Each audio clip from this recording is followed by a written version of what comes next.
नमस्कार, मी उर्मिला जोशी. आज मार्केट काय म्हणतं आहे चला पाहूया. आज मार्केट दिवसभर फार तेजीतही नव्हतं.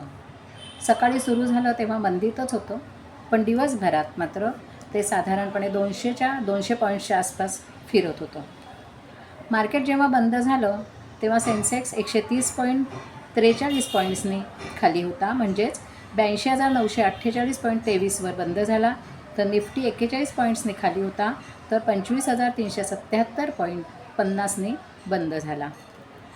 1453 शेअर्स तेजीत होते, 2343 शेअर्स मंदीत होते, तर 105 अनचेंज होते. प्रॉफिट बुकिंग आणि फेडची आजची जी मीटिंग 18 सप्टेंबरला आज होणार होती, त्याचे आपल्याला साधारणपणे आउटकम काय आहे ते रात्री 12-12:30ला समजतील. तर त्याची इंटरेस्ट रेट कमी किती होत आहेत ह्याची प्रतीक्षा, या सगळ्यामुळे आज साधारणपणे ITचे स्टॉक्स मात्र आज खूपसे पडले. त्यात TCS, HCL tech, Infosys, tech Mahindra, Wipro ह्यांनी जास्तीच मंदीतमध्ये गेले.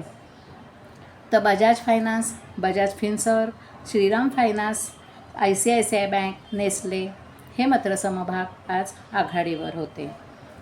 BSE मिड कॅप इंडेक्स 0.7% आणि स्मॉल कॅप इंडेक्स 0.5% आज मंदीत गेले. कॅबिनेटने 24,475 कोटी न्यूट्रिएंट बेस फर्टिलायझर्सवर सबसिडी मंजूर केली. त्यामुळे फर्टिलायझर्सचे समभाग आज 4% तेजीत होते. देशांतर्गत बाजारात पेट्रोलियमच्या किमती ह्या स्थिर राहण्याच्या दृष्टीने 18 सप्टेंबरपासून म्हणजे आजपासूनच सरकारने विंडफॉल कर हटवला. त्याच्यामुळे ॲबॅन ऑफशोअर 2.5% वर गेला. त्याचप्रमाणे हिंदुस्तान ऑइल, एक्सप्लोरेशन आणि ऑइल इंडिया हे शेअर्सने आज चांगलीच वाढ नोंदवली. टोरंट पॉवर या कंपनीला Maharashtra state electricity distribution company यांच्याकडून 1500 मेगावॅट एनर्जी स्टोरेज कॅपॅसिटीचे काम मिळाले आहे. त्यामुळे टोरंट पॉवरचा आज शेअर मात्र 4.10% वाढला. कोल इंडियाच्या 1.58 मिलियन शेअर्सचे आज ब्लॉक डिलिंग झाले. त्यामुळे तोही समभाग आज 3.50% 3.5% वाढला. IT इंडेक्स आज जवळजवळ 3% घसरला. प्रॉफिट बुकिंग आणि 17 सप्टेंबरला एक्सेलशियर शेअरमध्ये 5% घसरण झाल्यामुळे हा परिणाम दिसून आला.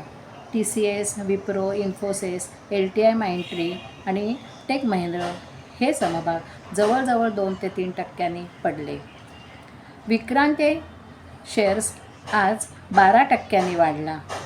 स्टार हेल्थ आणि अलाइड इन्शुरन्स या कंपनीबरोबर टायअप करण्याच्या त्यांनी योजना जाहीर केली. त्यामुळे हा शेअर आज चांगलाच वाढला. 24 सप्टेंबरला त्यांच्या बोर्ड ऑफ डायरेक्टर्सची मीटिंग आहे आणि त्या मीटिंगमध्ये फंड रायझिंगबद्दल विचारविनिमय होण्याची शक्यता आहे.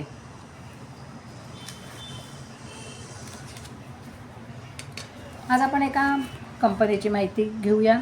ती कंपनी आहे थर्मॅक्स लिमिटेड. 1980 साली सूचीबद्ध झालेली ही कंपनी एनर्जी आणि एन्व्हायरमेंटल सेक्टरमध्ये इंजिनिअरिंग सोल्युशन्स पुरवणारी कंपनी आहे. 75 देशांमध्ये ही कंपनी काम करते. इंजिनिअरिंग सोल्युशन्स म्हणजेच heating, cooling, water and waste management, energy management आणि स्पेशालिटी केमिकल्समध्ये ही कंपनी काम करते. काल हा स्टॉक 4.53% वाढला होता, परंतु आज मात्र 0.19नी तो आपटला आणि आज मार्केट बंद झालं तेव्हा 5,220.55वर तो बंद झाला. कंपनीचं मार्केट कॅपिटल आहे 59,624 कोटी. हे सगळे रिझल्ट्स Q2 जून 24च्या एंडचे आहेत. रेव्हेन्यू आहे 2,184.41 कोटी. नेट प्रॉफिट आहे 109.42 कोटी. ROA आहे 9.48%. BVPS आहे 394.30 रुपये. EPS आहे 57.12 रुपये आणि ROE आहे 12.95%.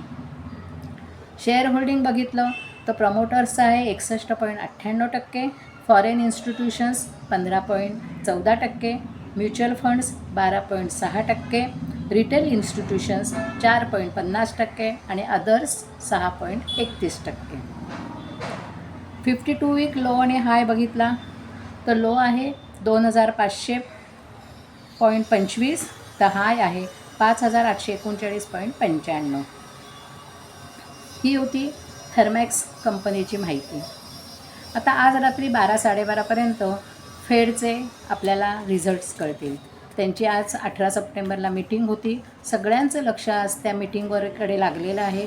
इंटरेस्ट रेट किती कट होतो आहे, कमी होतो आहे, याकडे सगळ्यांचं लक्ष आहे. यावरच उद्या आपली बाजाराची दिशासुद्धा समजेल. उद्या भेटूया. याबरोबरच नमस्कार.